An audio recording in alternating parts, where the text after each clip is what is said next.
Good evening and welcome to another episode of the San Antonio Soccer Roundtable. We are back live with you tonight with the whole crew. I'm going to be running the producing side of things this evening. I'm going to let Harry go ahead and take it away. So good evening.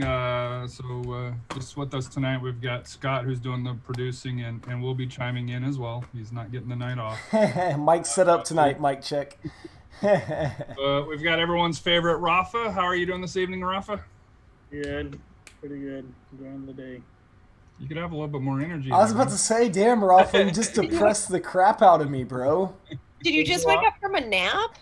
No, just a bunch of text messages. Dude, if you need to take down the SAFC red banner and put back up the Club America, have it show, get you that energy, that'll work.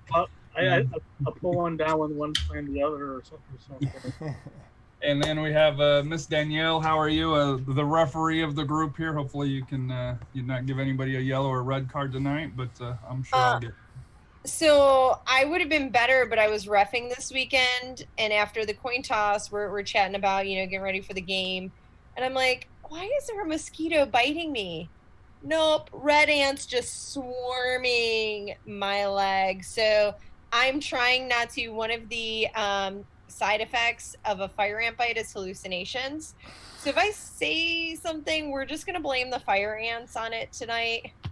But how is that different than any other week? I don't get bit by fire ants every other week. At least this week I have an excuse.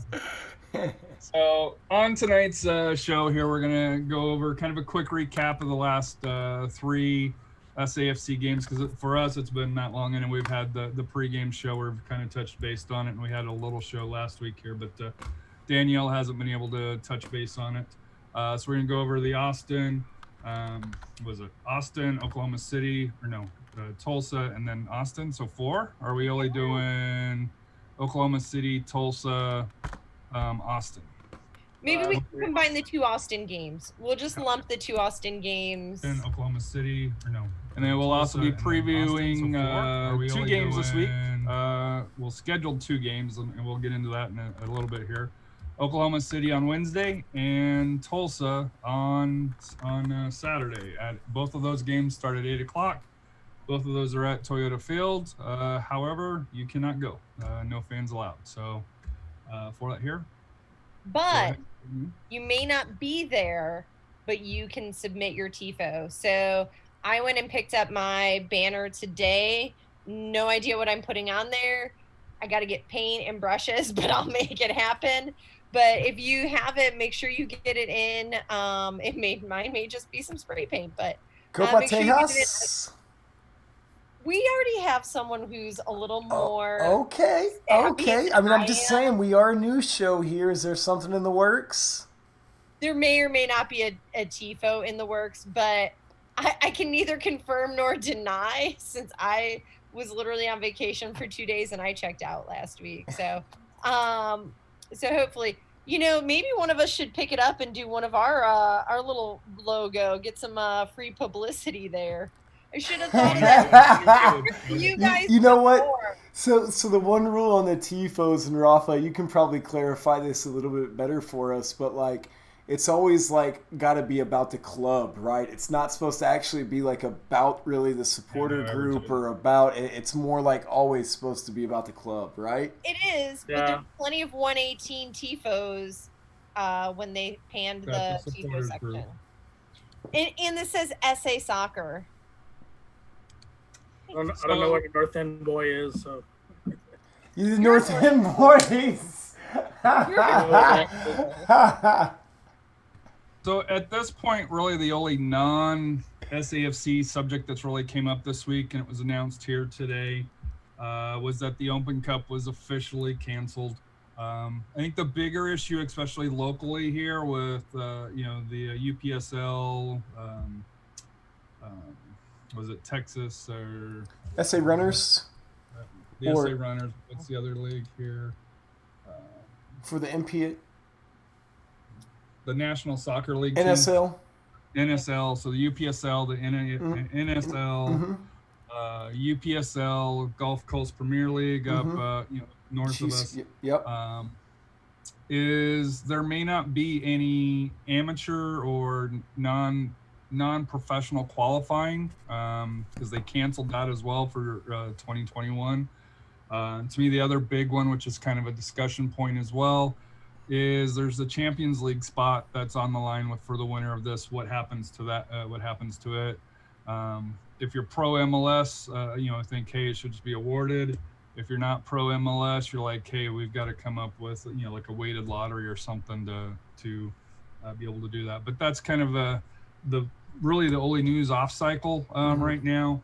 I did reach out to UPSL. They haven't updated their website as of yet. They've cleaned it up, so all the teams are removed.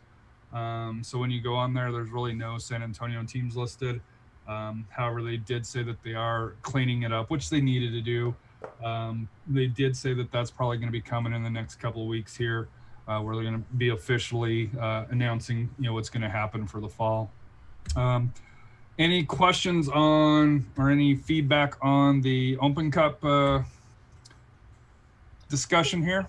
I think it was expected because they had already made some sort of announcement early on, like early COVID, that I don't know. I thought they canceled the whole Lamar Hunt Open Cup in like March, April, but apparently they either are confirming that it's canceled or postponed, or they canceled maybe some of the earlier matches, hoping that maybe they'd get in some further down the line. But yeah, I don't think anyone is surprised by that announcement, but disappointed, yes. Surprised, no. Some of the lower leagues pulled out, I think, earlier or weren't going to be able to USL compete. did. Yeah, USL was one of them that did. Yep. So there were some of those leagues that pulled out pretty early, but I think it's sad that they're not going to have the Open Division qualification tournament and everything to give some of those kind of Cinderella stories a chance to maybe put their name out there and compete against a team like a San Antonio FC. Would they win the tournament? Potentially, probably, most likely no. But would they still have an opportunity to showcase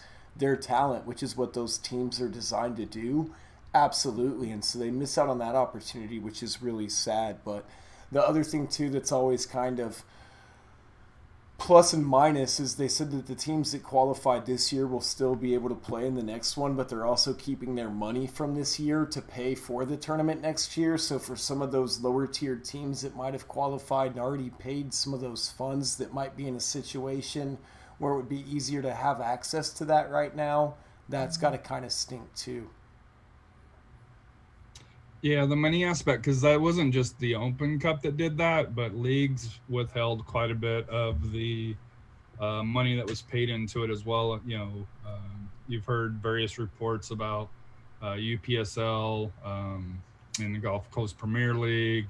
And I think that's why USL's playing, so that way they did not have to deal with that, is returning the fees. Just being honest with you, and I know the owners of USL divvied up some of the expansion money back. I think it was about $1 million per team, I think, is what they paid back, to the organizations. But it's not easy. And the problem is when we started having these issues, last March or in March, you'd have thought by this point, hey, things are back to normal, but we're still treading water, unfortunately. So let's turn to some on-field action. It started the 4 games. We've got a 4-2 victory, from the Austin Bold, or San Antonio beat Austin Bold 4-2 up in Austin. The following Wednesday, they went to Oklahoma City, won 3-0. They finished the road trip in Tulsa, where it was a 0-0 draw. And then they came back at home and had a 1-1 draw against Austin at home. So we'll start with the first Austin game. I know Rafa and I have already kind of commented on it. Danielle, kind of your thoughts of the first Austin game? So the one big thing that, having had Billy Forbes as one of our players, that was really surprising to me that they didn't do is, he's got one move. He cuts inside and he takes a shot with his left foot. And we kept letting him do that in the first game. We adjusted a little bit in the second game, but he was still making that. They were still letting him go into the left to take his shots in the Austin match. So that's just something by the third match. Hopefully we figure it out. But he even has his own meme because that's lay cut inside man. Last year USL meme sent that around. That's his one move, and he kept doing that. I'm like, why are we falling for it? He cuts inside. He's only left-footed. Figure it out. So that was the one big takeaway I had from that first match. And I think they were still stabbing at the ball at that point, but they've fixed some of that now. But that was my big thing from the first Austin match. And they followed it up with a trip to Oklahoma City, which they had a pretty convincing 3-0 win on that. Scott, any thoughts on that? I mean, it was just good to see that high-powered offense back for San Antonio FC. We thought from that first game, well, I guess more from some of the preseason matches, what this Marcina offense could look like, what Pirano and Gallegos potentially working together might look like. We thought we had a lot of good attacking players in place, and so seeing a 3-0 game, in my opinion, was a really good result for San Antonio FC because I think a lot of fans had kind of been waiting for another high-powered offensive match. And I think St. Clair actually played really well in that game too, and I think that's when he finally started to take shape and take form. And I don't know if that's what Minnesota United was waiting for because they called him right back. But the last two games, it was like, okay, yeah, he's pretty dang talented. I see it. It was just a little bit of rust and everything else from, the COVID situation, which I think we can all understand. But I was actually kind of curious, too, to get Rafa's thoughts on just the first Austin game versus the last one, and just what he thought maybe some of those biggest differences were. I think the biggest difference was we came out flat. The first game we came out on fire. And then we had a little relapse and let the goals in, but we recovered and we got the win. And I think because we wore them out, this game Saturday, our midfield looked lost. We just didn't want to pressure the ball up front. I mean, our defense made a couple mistakes because Austin did have more chances than we had. And, you got to give it to the Beard making great saves, even though he let that one in. But, I mean, that was just a great shot. I don't think even St. Clair would have stopped that one. And it was a good volley shot. So I think Marcina needs to kind of keep these guys focused more on this, keep them pumped up, no letdowns and so forth. And I think another mistake was made is putting Pirano and Gallegos on the field at the same time. I think that happened in both Austin games. Yeah. And that's the only time we've seen it is against Austin on there.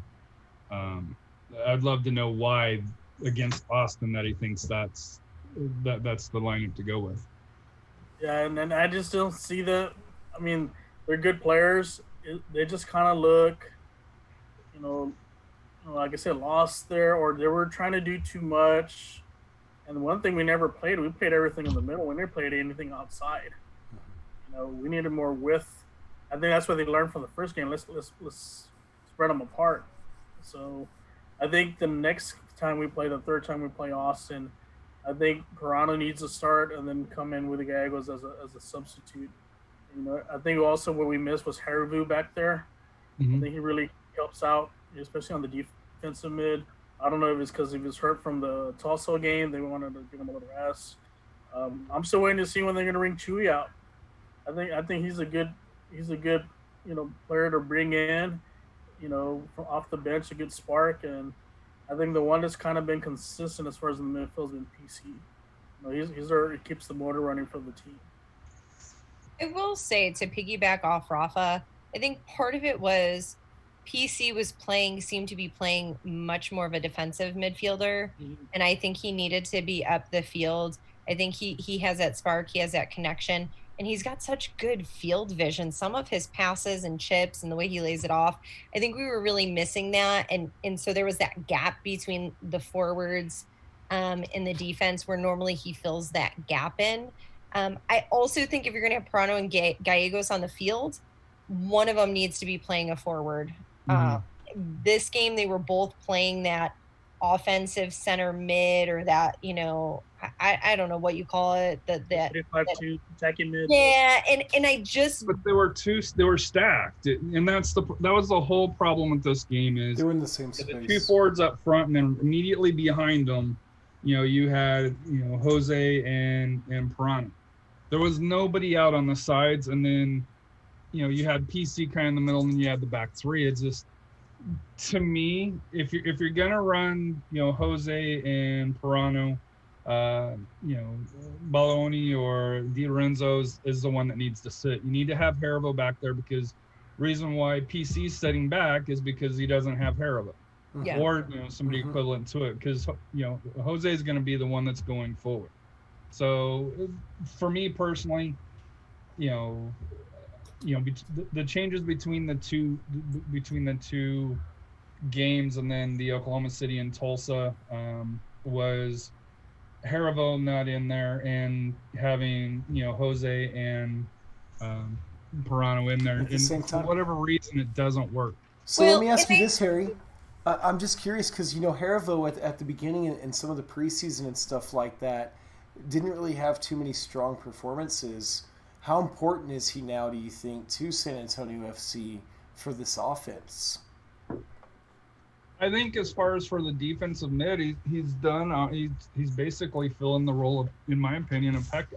Yeah. Or I thought it was going to be PC. Yeah. But it's more Haribo that's that leader in the midfield that controls the defense, that controls the midfield, because the back line I think is doing well. Hang on.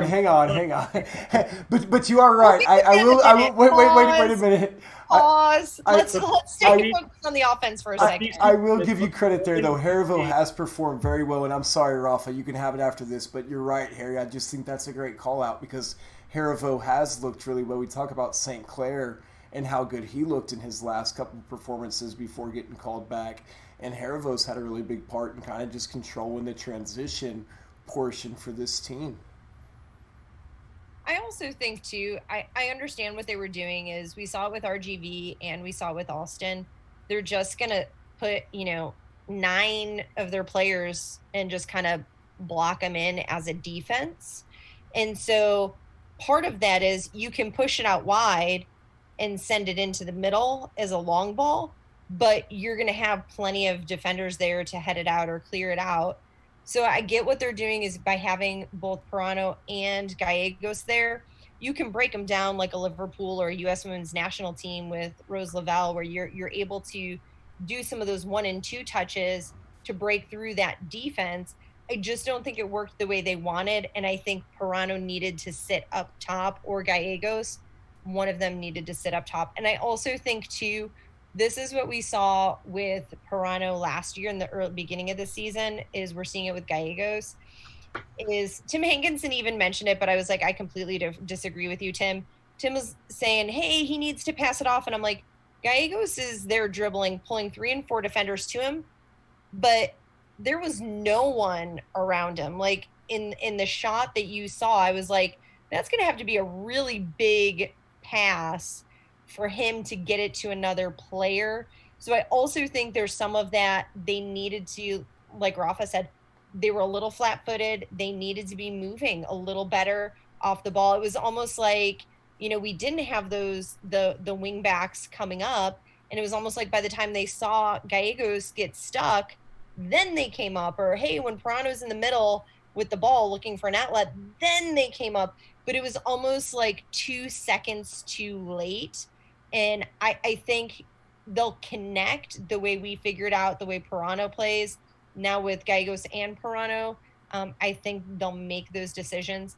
But real quick, one thing that I wanted to touch base on with Oklahoma City, I know we're talking Austin, but I really thought as a team, we kind of had so many wins. I almost felt like in the OKC game, even though we won, I felt like we played down to their level. I felt like, hey, we won, we can coast a little bit. And then that second half, we started like picking it up. So that was just my thought on the Oklahoma City game. But I do think the Oklahoma City game was where we started to polish some of the hiccups that we've seen and just kind of getting better. But do we want to talk defense now for the Austin Bold game? Well, do we even want to touch on the Tulsa game at all? Because we've talked Oklahoma City, both Austins, but nobody's mentioned the Tulsa, which was a 0-0. Tough, competitive, back and forth game. And I think the biggest thing is everybody was shocked that it ended scoreless. It was a very even match, and I know we kind of talked about it a little bit on the pregame show, and so I want to give Danielle some time here. But I thought it was a very evenly matched game. I just thought that we were lacking a little bit in our finishing in that one. I thought we had some great chances and everything. We were just lacking in our finishing some, and that's kind of why, you look at that Austin match, and I was kind of curious. Oh, okay. So we lacked in our finishing a lot, but a lot, not a little. That goes for both teams. Both teams. Well, yeah, and that's why I was just curious. Like when Rafa was talking about them not getting wide enough in that last match, do you think that's kind of a part of that Tulsa game as well? We didn't have anything. I mean, like anything else. So look, we got 3 forwards are over 6'3". The whole purpose of having tall forwards is to get hitters in. Play the ball wide, play it into the box, get those guys up in the air and hit it in. And that's what I'm not seeing right now. I think even last game too, we're playing a 3-5-2. We need to create space. And that's one thing I think the last 2 games we're not creating space to play the balls, to give those wall passes, to get into the box and get some good shots. That's something that they need to fix. My honest opinion, we should be playing a 4-3-3, especially with the personnel that we have. Now, if you're going to play Pirano and Gallegos at the same time, we'll put them outside as forwards. On the outside, to have Soliak or Lorenzo or the other forward. Since he's tall, let's cross the balls into him. Mm-hmm. That way we have PC can go roaming free as an attacking mid. That's something we've been lacking the last 2 years as an attacking mid. And PC fills that.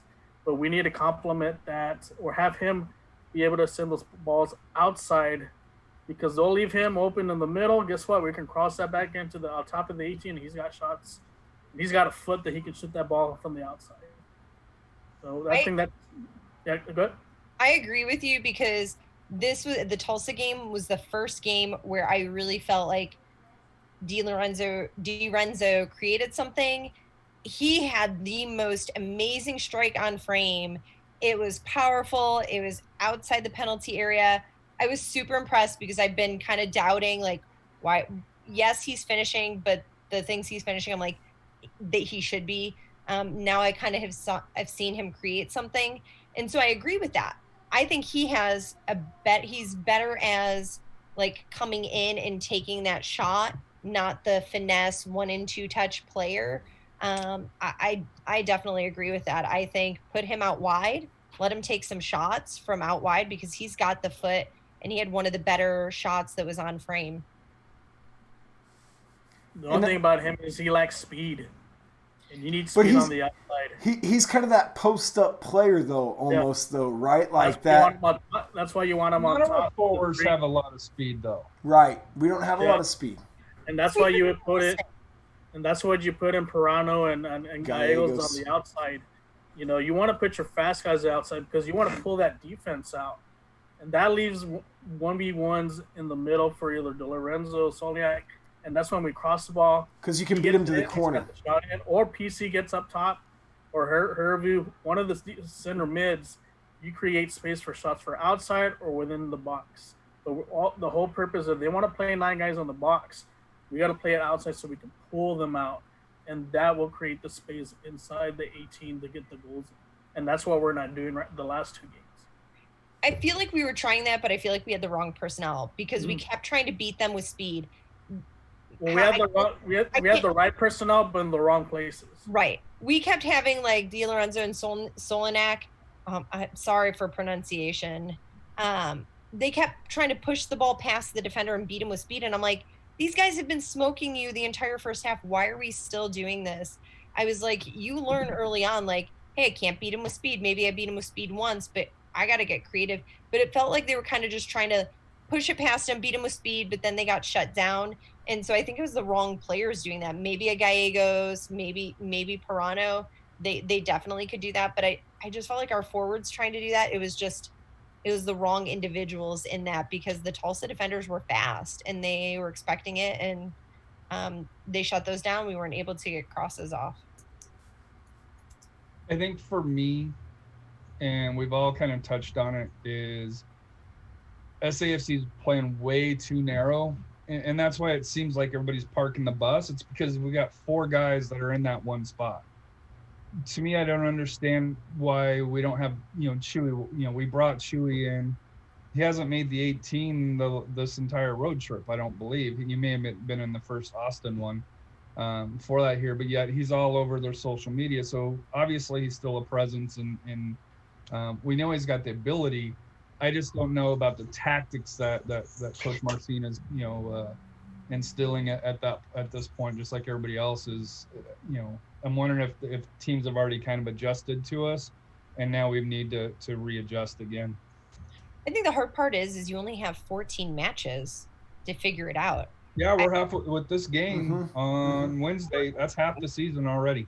So you really don't have much time to see who fits where. And so I will say, I think I like that he's giving everyone some player minutes, some rotation, but you can kind of now see when you add someone new, when we added the new defender, you got to let him play the 90 minutes so that he can figure it out, so that he can mesh and be cohesive. Because if he makes one bad touch and you yank him, well, he's never going to learn how to be cohesive with that unit. The way people are playing, being able to anticipate, hey, where's Pirano running? What runs do I need to make? Okay, when he runs here, I need to run here. Like, those are some things you start to get instinctively just by playing. So I do think he needed to be on the field, because if we ever need another defender, he needs to know those things. So I think some of that is getting those players the minutes, seeing who can play where, who can play what position. And I think we still have a little bit to figure out, who our best 11 is, and then who's the best 11 for what game, and what tactics. And unfortunately, we've seen it in the USL. Any team can win any game any day of the week. Just because you're a top team doesn't mean you're going to win. And when we're on a winning streak, we lose to the lowest team. So I think for us, it was important to come out of Tulsa either with a win or a clean sheet. So I'll take the tie, because we've done too many road trips where we've tanked. So I think it was just as big of a win for us. I think the road trip was a huge success, where you got 7 out of 9 points. Now, the issue with that, and the reason why we probably have a little bit more sour taste in our mouth, is you came home and you dropped points against the Bold at home. So to me, against Oklahoma City and against Tulsa, in order to equal that 7 points for this 3-game set, that you have here, you've got to come away with 2 wins, in my opinion, in order to equal that that way you can kind of continue that momentum. The one thing, and I know we've kind of touched base on it, before the Bold match this last Saturday, Minnesota United did recall DSC St. Clair back to Minnesota.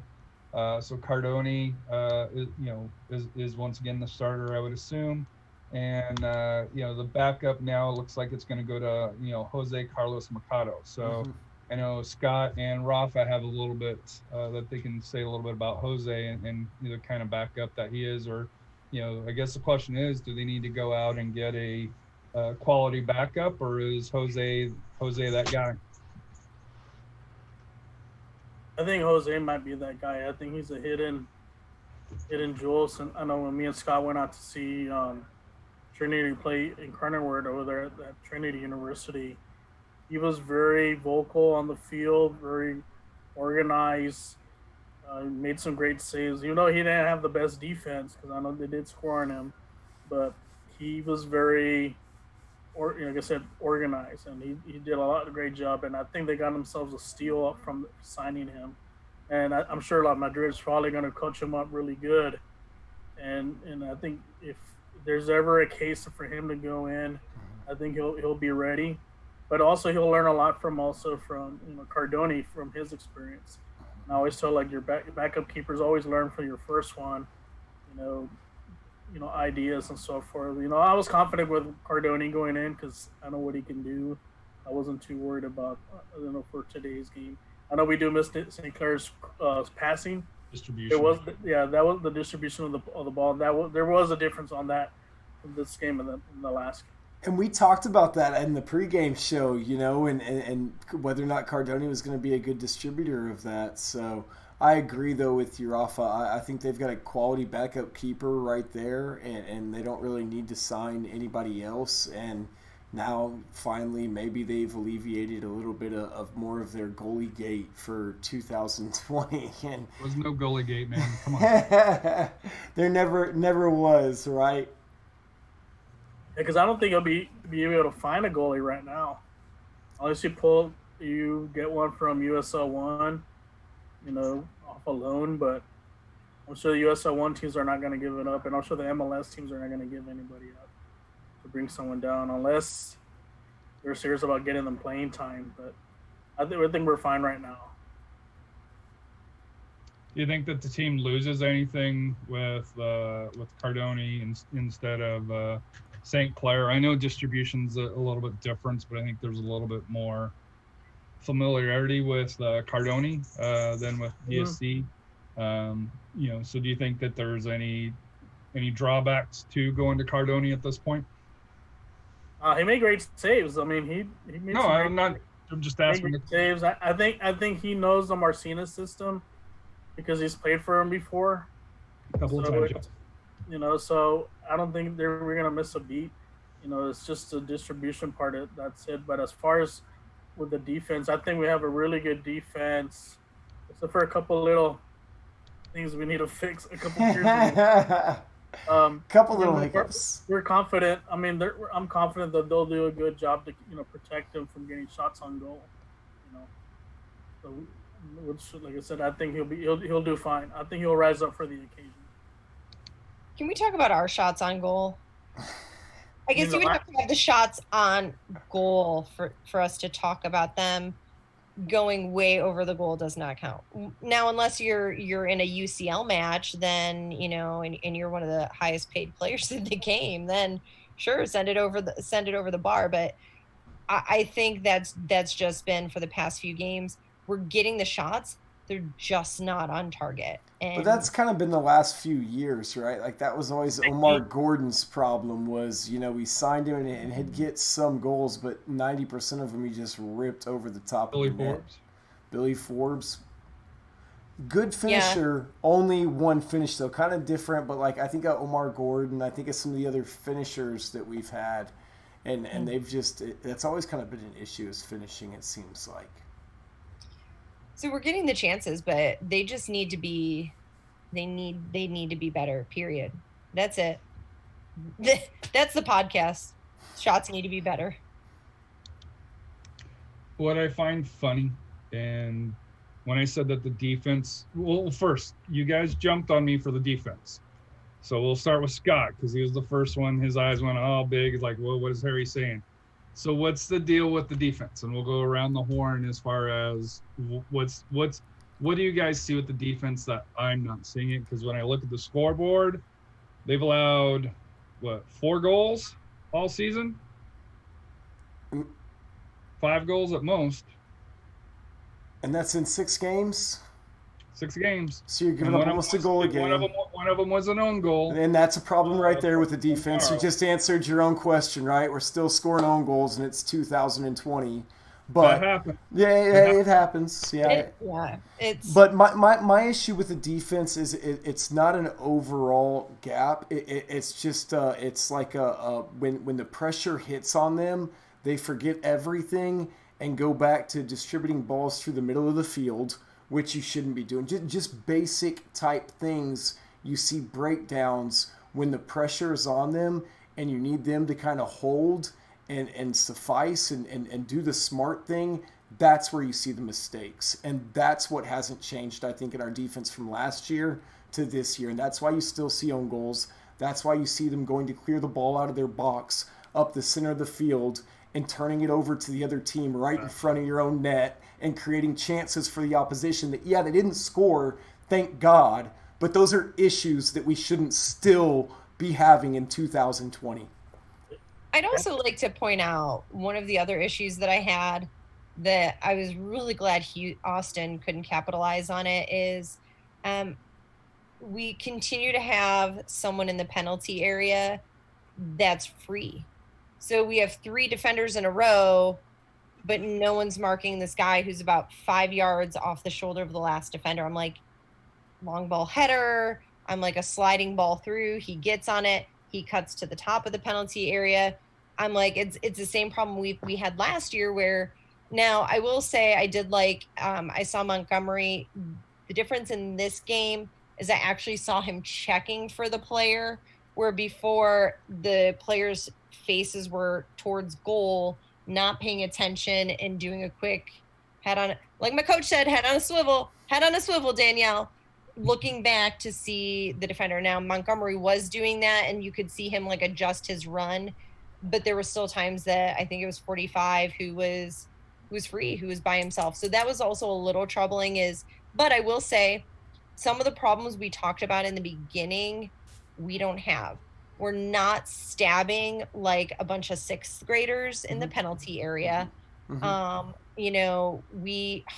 Can we just talk about PC's sliding tackle on Forbes in the second half inside the penalty area, all ball? Yes, all ball. It was a thing of beauty. I was just like, oh, that's glorious. It made my heart happy because if this had been any other season, we would have missed the ball. We would have taken the player out and it would have been a PK. Like, that's just the way we've done it. But we're still doing a few simple things on defense. I think in the first half, like, the player beats us and we're putting an arm up. I'm like, you put an arm up on someone's back, that's going to be a call any day of the week. Why are we putting an arm up in the penalty area on someone's back when they get around us? Like, you're going to call that in little U13s that's obviously saying I did something wrong.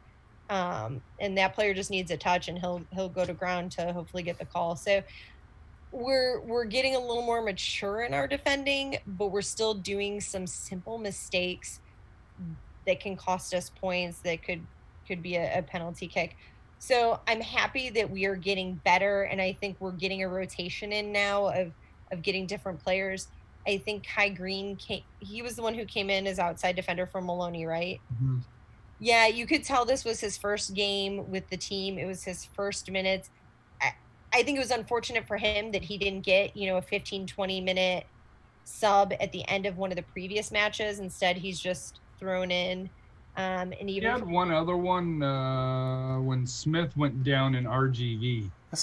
He's the one that came in and replaced him at that time. But yeah, he's had very limited minutes. Yeah, I thought the announcer said it was his first minutes, but what do they know? But as a player, you got to be ready. You do. As a bench, you got to be ready no matter what. Even like when I coach, I tell my bench players, you have to be ready. You got to be watching what's going on, and the one thing we're lacking is communication in the back. There's got to be a little bit more talking in the back, and that we haven't seen that the last couple of games. The stabbing's kind of gone away a little bit, mm-hmm. But Scott's right. With clearance, when in doubt, kick it out or send it out on the wings. You're a lot safer kicking it outside from them scoring on you. Than kicking it in the middle. Had that been Phoenix, they score on us on that. Luckily for us, we're not playing Phoenix, but a stronger team will take advantage of that. Mm-hmm. So those are the little things. As far what I'm seeing on their defense is they need better communication, play better on the outside, send the balls on the outside because we're trying to play everything in the middle. You gotta cut that crap. Play it on the outside. And then we're going to spread them out. And we need to get up a little bit more up. Because I think we're getting caught kind of walking up, to the halfway line. That's why I think I've noticed that we're missing Maloney. I think Maloney does a lot. He's a hustler. Yeah, Maloney. I think on this game you saw the difference that Maloney is in there than Green. Yeah. I think the best way to compare it, absolutely, do you need to be ready? I completely 100% agree. But it's the difference between going on a first date and you may have a connection, but you still have those really awkward moments where you're like, ooh, did I say that? Did I just shovel like food in my mouth? Versus, you've been with someone for a year or 2 years or 10 years where you can anticipate and things are smoother and you know exactly what someone says without saying it. So I think absolutely you need to be ready, but you can be ready but still not mesh with the what's going on and I think it was just that awkward game. I think everyone else got the luxury of having 6 games before to have that awkward game. Unfortunately, his was everyone else had started to mesh. So I also think so. This was a big thing that I noticed is for like the past 2 seasons, we would be up 1-0, having great games, and then the team would go into the locker room, come back, and we'd lose like 3-2. Um, and I think whatever is happening in the locker room at halftime, I do think it's making a difference. I do think players are stepping up. I do think whatever adjustments are being made and what's being said is making a difference where they're coming out from halftime and now I'm feeling confident in them. We're not seeing this big drop in play. It's not just like, yeah, go out, you're up 1-0, just go out and win, which is what I feel like some of the halftime pep talks were before, because they would kind of come out and the other teams would just completely dominate. First and second half were like bipolar. Where now I feel like there's more consistency. Players are digging deep. They're figuring it out. They're making the adjustments, whether tactically or in terms of players. So I will say that I do want to give props to the coaching staff for those things, because that's definitely something that the staff has an impact on, and it can make or break the entire game. So I do want to give props to that. So as we transition to this week's game, first of all, I think, number one, we want to send best wishes to the Energy head coach, John Pasquarella, and Leah Weidman. Sorry if I chopped up your name. Both of them have tested positive for COVID, so they will not be traveling down for Wednesday's game. Alexis Visrelis will lead the team, with them being out. So I guess, Rafa, to you, losing the head coach and I'm assuming the first assistant, big deal, not a big deal? It could be a big deal because as far as organization, and sometimes the assistant coach doesn't really know as far as the rotation or what to. You got to know how to feel a game, and if he's not used to making those decisions, luckily for, like in my case, I remember when doing high school, the head coach I was under as being a head assistant, he kind of empowered me to, if I saw something I didn't like, to make changes. So if they have that type of relationship, they'll be fine. But I think not having your head coach, especially during crunch time or making pivotal decisions on the field, that could come back and haunt them, and could cost them a game. So, but I know, like I said, a lot of plus the players might be fired up, hey, let's win one for the Gipper, and so it's a really kind of sticky situation, and that it can be for them or can go against them. But it's going to be a battle for those players, and let's see what kind of adjustments this coach has as far as feeling the game, and if he can make the right adjustments against SAFC on Wednesday night. Because what makes this a little unique to me is normally, let's say, we've had Darren Powell miss a game because of a red card type situation.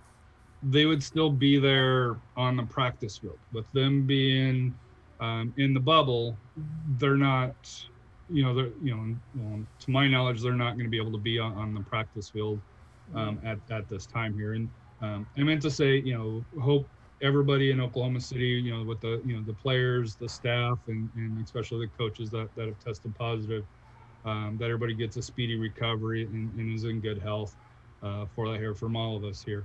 But Danielle, as far as, kind of circling back to the not being there for practice and training, going with the assistant coach, Do you think that'll alter their philosophy at all, or you think they'll still, the head coach will still say, hey, this is what I want to do, and they'll hopefully implement? Technology is great. I'm sure everything is being filmed. Head coach is still, I mean, he's not giving up his responsibilities. He's still watching all the practice films. They may even be live streaming it, so he could be giving live moment by moment. The one thing I will say is, relationships with head coaches can be tenuous. So you never know, depending on who has a good relationship with the head coach and who has a bad relationship, that assistant coach may be able to bring something out of a player that the head coach couldn't. So, and especially in USL, all bets are off. Like, so it could just be one of those, they're winning it for the Gipper, but they also love that assistant coach and they want to do it for that assistant coach who's been there and who's been with them, and or who just has a good relationship with them or a different relationship. So it's really hard to tell. I think the one thing we need to keep in mind is I really hope we don't drop our level of play. Mm-hmm. We beat them 3-0. I hope we don't go in thinking that, it's going to be another cakewalk and we're going to steamroll them. Because kind of like Austin, if you don't put it in the back of the net, it's not going to matter how much you possess the ball, how much you dominate, or how many shots. If you don't put it in the back of the net, they have one breakaway. And how many teams are built on having quick transition from defense, and that's how you beat a team like San Antonio, and that's what we saw. So hopefully they didn't watch the Austin Bold film, and hopefully they're not planning on just quick breakaway with a one-on-one with PC. Well, it'll be interesting if they go with San Antonio South, or I guess San Antonio North, pardon me, since they're north of us. With Omar, Frankie, and Charlie Ward. So for that here. So the next game, Scott, we're going to start with you, Tulsa. What kind of changes do you think will be? I know that was Tulsa's first game back for that here. I believe they also have a game on Wednesday as well, whereas last game they didn't. Let me check that real quick here. Yeah, they'll be in Austin. Or no, they'll be at home in Austin, home to face the Bold on the 19th, and then travel down to San Antonio for the 22nd. So what kind of changes or expectations do you have for this Tulsa match? Yeah, I think we did a great job handling them in the first game, and I hope that we can just continue to do that. I think, to your point, it is going to be difficult for the assistant coach, kind of like Rafa just touched on a little bit, some of that in-game intelligence. I know we had some luck with Marcino last season when he took over for Darren Powell, and kind of to Danielle's point, they almost rallied a little bit around him and had an outstanding performance. But hopefully some of those in-game adjustments and things like that, to Rafa's points, that he may not be as familiar with, we can take advantage of, because the plan that they're going to have is probably going to be still the head coach's plan, and the assistant coach, my guess would be, is going to try and execute that to the best of his ability. It won't be his own thing, but I think Rafa brought up some great points around just in-game strategy and everything. And I hope that we come out and I'm sorry getting distracted here from the coworker that's always with me. But I just hope we come out and have a strong offensive performance, to Danielle's point, kind of that I think we've all touched on so far. I hope we can kind of dial in that finishing a little bit, because I just feel like that's still kind of the one unproven piece. Our defense has gotten better. It just seems like when they're under pressure, that's when they kind of falter a little bit. So obviously that's something every athlete tries to work on, is that type of high stress. Can you still execute and perform the way that you should?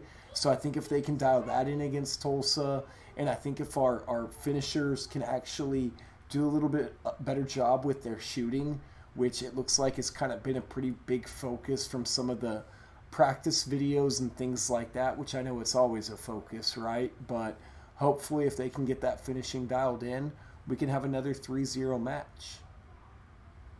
Well, Tulsa was 0-0. Oklahoma City was a 3-0. Forgive me. Yeah, oh, no, I know. Rafa, so would you expect Pirano to play these next two, or you think he'll be kind of sitting against Oklahoma City or Tulsa? He's got to play these two. I mean, there's 6 points on the line. If we can get the 6 points, we're up to 21. And then you really separate yourself from the two Oklahoma teams. And we just pray that everyone cancel each other's out with ties. You know, I think this is the two games that can really separate us, you know, from the pack. Because if we can get up to 21 and they're still stuck on 10 or 11 points, that's a 3-game lead. So if we kind of slip up on one later on, it's not gonna because that's not gonna hurt us because remember we still got to go to El Paso for a game. Yes, that's gonna be a tough one, and so we want to make sure all the games at home we get as many points as we can, especially the 3 points. You know, on the road we can just get the win or get a tie. That's fine. You know, we just can't lose any games. I know we want to go undefeated, but you know, you just want to get as many points as you can to separate, and that way we can close the league play, you know, the group play and win it right away. So for Saturday, like I'd play them the first, you know, these games. I would just kind of modify a couple things. I get Haribu to play both games with PC and really kind of play our best 4 defenders in the back for these next 2 weeks. I think that's what needs to be done. And then our forwards need to step up a little bit. They just had a bad game Saturday. This is the 2 games that really for them to shine here, you know, to take, you know, and try to get it back in gear. And Miss Danielle, my question to you, especially where you're out on the pitch quite a bit, 6 games in 14 days. Thoughts on how that will impact, you know, San Antonio FC, even though they got a fairly deep roster here. I'm assuming playing 6 games in a 14-day period is going to impact them at least a little bit. You're on mute, by the way. Cats were fighting. welcome to my world. You know, I think it will, but I think they've done a good job resting players. So resting Haribo, who's been playing, resting Maloney. So they've done a really good job with the rotation. It's also working to our advantage because, you know, last time we played Tulsa, we didn't play Pirano. So I also wonder if that may be part of the strategy is you play certain people so that you get a player rotation so they're not getting used to this is the same 11 I'm going to see every time I step on the field. I know that's not a huge part of it, but it could be in this long stretch of you're playing some of these teams 3 and 4 times. I think it does, but if you even notice, our players aren't cramping the way other players are. It seems like every time we play another team, they're on the ground, 2 or 3 guys on the ground cramping or with problems. And I know we have a good training staff who is attending to them, taking care of them. They're doing what they need. So it seems like our guys are in pretty good shape. They don't have to lay on the ground for 5 minutes milking the clock, and every time someone touches them, it's not like theatrics. No. The only one that I had concern about is Montgomery because it seemed like that in the last game he pulled up hamstring or cramps kind of there. That would be my only concern, but no, I agree. So final thoughts, because we're coming up to an hour on here, and I know we want to try to keep this right at an hour. We'll start with you, Miss Daniela. What's your final thought going into this evening? I can't get enough calamine lotion on these bug bites. That is the fire ant bites. That's honestly where my mind is at right now.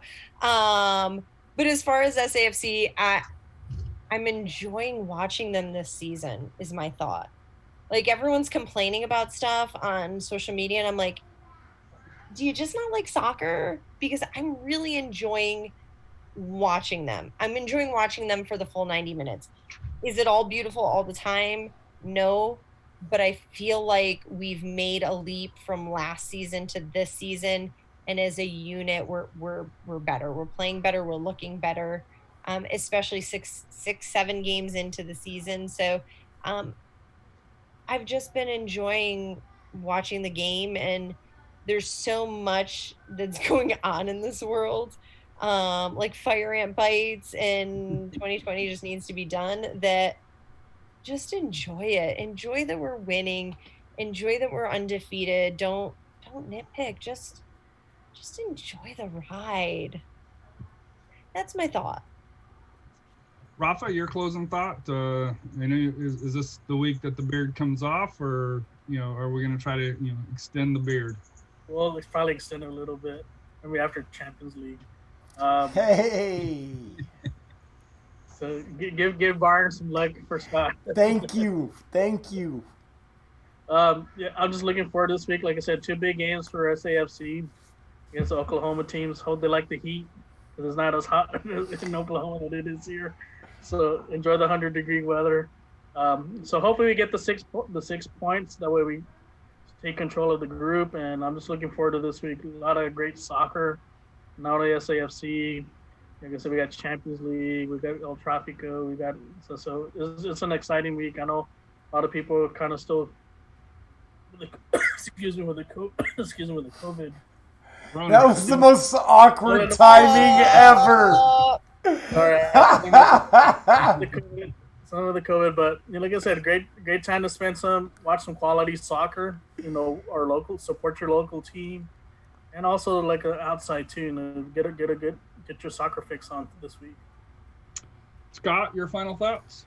Yeah, I'm just looking forward to the match on Wednesday against Lyon, for the Champions League, and also to just not gonna jinx it, right? Where's the wood around here? But not gonna say anything yet because it's just been nice to see them be successful, because usually it's not that way in this tournament. But for San Antonio FC, I hope they get their finishing on, and forgive me for my screw up earlier. That game could have been 3-0 for either team. Like I say, it was just a fun match to watch, and so I look forward to seeing these two square up again and seeing what we can do against them now, and hopefully we can just get some of the goal scoring under the belt. So in my final thoughts, not soccer related, but I think most schools, with the exception of NISD, I think are going back at this point. So if you're out on the road in the morning, please watch for kids, school buses and stuff like that. It's that time of season. Make sure you're going slow in the school zones once again. I know it's been 6 months since we've really had to kind of worry about it. Like I said here, if you're doing what my kids are doing the first 9 weeks at home, please pray for us, because I think we're in a world of trouble when they have questions and the teachers aren't there. But for me, just like I said here, with kids going back, we need to make sure we're supporting them. But please, if you're out and about, please look out for them. It's that time of year where we got to get used to kids back out on the streets and bus stops and stuff like that. So, Scott, we'll let you wrap it up, and it was a great job by everybody tonight. Hey, Harry, great job hosting. Appreciate you doing that. And this has been another episode of the San Antonio Soccer Roundtable. We'll probably still be doing our pregame show potentially on Wednesday as we're trying to navigate. Yep, so there you go. We'll have our pregame show on Wednesday. And thank you guys as well for tuning in. And we'll be uploading this to YouTube and SoundCloud as well. So as always, thank you for tuning in to the San Antonio Soccer Roundtable. What's life without goals? We out.